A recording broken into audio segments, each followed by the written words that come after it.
So example 2, we're going to find all solutions in the interval from 0 to 2 pi of the equation.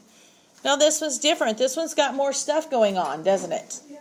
But the main thing is the first thing we're going to do then is we've got to get our trig function by itself.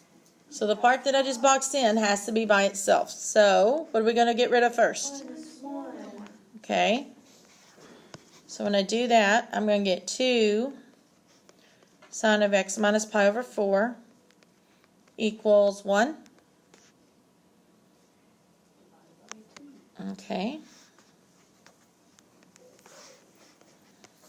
And so sine of x minus pi over 4 equals 1/2. Now it doesn't matter that there's that x minus pi over 4 there.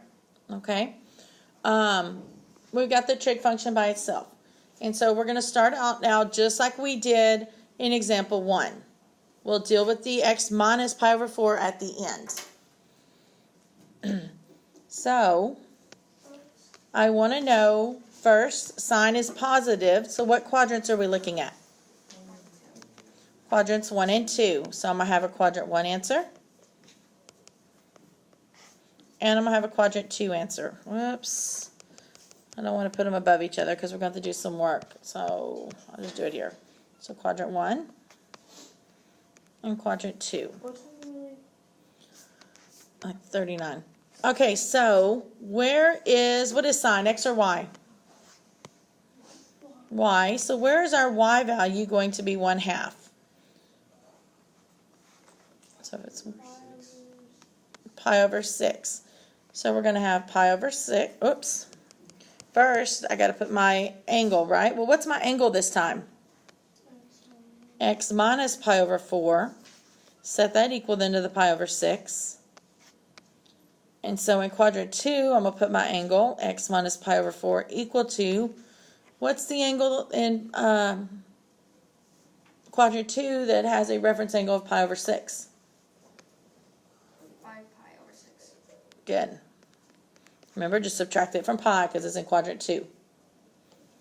And now we're just going to solve for x. So we're going to add pi over 4.